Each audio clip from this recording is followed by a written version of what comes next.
누가복음 24장 44절부터의 말씀입니다.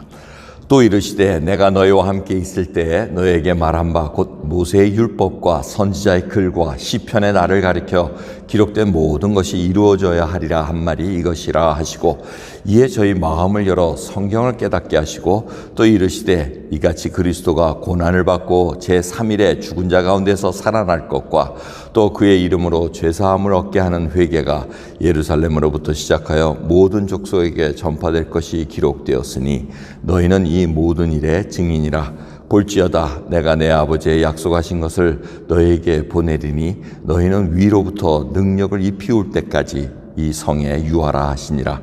예수께서 저희를 데리고 베다니 앞에까지 나가사 손을 들어 저희에게 축복하시더니 축복하실 때에 저희를 떠나 하늘로 올라오시니 저희가 그에게 경배하고 큰 기쁨으로 예루살렘에 돌아가 늘 성전에 있어 하나님을 찬송하니라. 아멘. 누가복음 마지막 결론적인 부분을 저희들이 같이 살핍니다. 부활하신 부분에서 끝을 맺습니다. 그리고 아시다시피 주님께서 부활하신 후 40일간 제자들과 같이 이 땅에 거하시면서 하나님의 나라의 일을 가르쳐 주셨습니다. 그리고 승천하시고 나서 그 후의 일이 바로 성령의 역사가 일어나는 것을 우리가 알고 있습니다.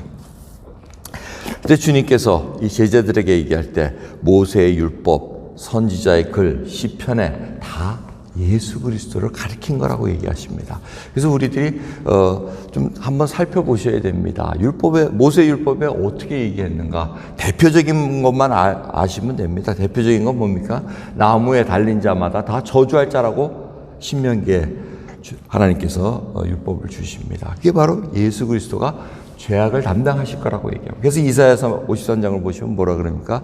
우리를 위해 질고를 당하시고 또 모든 고통을 당하시면서 채찍을 맞아서 우리의 허물을 위해서 다 찔림을 받고 죽으셨다고 말씀을 하고 계십니다. 그게 다 선지자에서 그렇게 말씀을 하고 계셨다는 거예요. 시편에서는 다윗을 통해서 메시아가 어떤 일을 당할 걸 알려주셨습니다. 시편 22편을 보시면 나의 하나님 어찌하여 나를 버리셨나이까 엘리 엘리 라마 사박다니 하고 이렇게 말씀하신 것을 십자가상에서 이루어 주셨다는 것입니다. 그 모든 것이 그 하나하나를 살펴보면 예수 그리스도가 어떻게 당하시고 세상 죄를 지어서 다시 살아나셔야 되고 그것이 바로 부활의 첫 열매가 되신다는 것을 알려주셨다는 겁니다. 그걸 다 깨닫게 해주시면서 가르쳐 주셨다는 겁니다. 그래서 45절 보면 이에 저희 마음을 열어 성경을 깨닫게 하시고, 그리고 하나님의 주님께서 엠마오로 가는 두 제자에게도 말씀을 통해서 가르쳐 주셨습니다. 그들이 마음이 뜨거워졌다고 얘기합니다. 또 이 부활하신 몸을 다시 제자들에게 나타나셔가지고 마음을 열어 성경을 가르쳐 주셨다.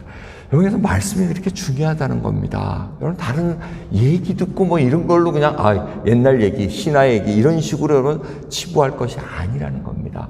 스스로 하나님의 말씀을 붙들고 몸부림치지 않으면은 여러분 어떻게 일어나지가 않습니다. 하나님께서 은혜를 베푸셔서 깨닫게 해주실 수도 있겠지만 말씀을 읽을 때 역사하십니다. 그러면서 그 성령이 오시면 어떻게 됩니까? 성령 하나님께서 오시면 우리 마음을 기쁘게 해줍니까? 그거는 부차적인 얘기입니다. 뭐 병을 고치고 뭐 마음에 뭘 어떻게 해주고 뭐 이건 부차적이고 그 다음에 뭡니까?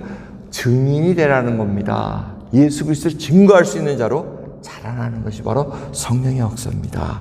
그래서 예수님께서 승천하신 후에 성령 하나님께서 강림하셔가지고 모든 백성에게도 이렇게 임하실 수 있는 성령의 역사가 지금까지 이루어지고 있다는 것을 우리가 잊지 말아야 됩니다. 그래서 능력을 입히울 때까지 이 성에 거하라고 얘기하십니다. 그래서 오순절 강림전에 성령 강림전에 그 일을 일어난 것을 우리가 볼 수가 있습니다. 여러분 정말 우리는 증인의 삶을 살아가야 됩니다. 그것이 사실은 최종 목표입니다. 아니 계속해서 이루어져야 될 그 일인 것입니다. 여러분 오늘도 지금 이 시간에 이렇게 앉아있는 것은 증인으로 앉아있는 것입니다. 예수 그리스도의 증인이 되기 위해서 오늘도 생명을 주셨습니다. 여러분 증인의 가장 중요한 게 뭡니까? 신뢰성이 있느냐 없느냐입니다. 저 사람 말하는 게 저 사람은 살아온 걸 보니까 틀림없이 신뢰성을 가지고 우리가 믿을 수 있는 말씀입니다 하고 이렇게 증인의 모습을 우리가 할 수가 있습니다. 그런데 삶은 그냥 엉망으로 하면서 예수님 구제주십니다, 날 살려주셨습니다 하면 조금 퀘스천은 마크를 할 수밖에 없습니다. 여러분, 위트니스 프로텍션 하는 그거 아시지 않습니까? 그 사람은 중요한 증언을 해야 되기 때문에 그냥 무슨 일이 있든지 막아줍니다. 어떻게 해서든지 보호해 줘야 됩니다. 죄를 짓더라도 보호를 해줘야 되는 것이 증인 프로텍션, 세상의 일입니다. 하지만 이 하늘나라의 증인은 다릅니다. 수준이 다릅니다. 평상시에 어떻게 하나님과 동행하면서 살고 있느냐, 그러면서 살아가면서 그 발걸음 움직이는 것, 무엇이 가장 아름답다고 했습니까? 복음을 전하는 발걸음. 그 복음에 전하는 발이 발만 이쁘다는 겁니까? 그게 아니라고 얘기했죠. 삶 전체가 다 하나님께 데디케이트되고 헌신되고 그 삶으로 살아가는 것. 그것이 바로 능력을 입고 예수 그리스도의 증인으로 살아간다는 것을 우리가 잊지 말아야 됩니다.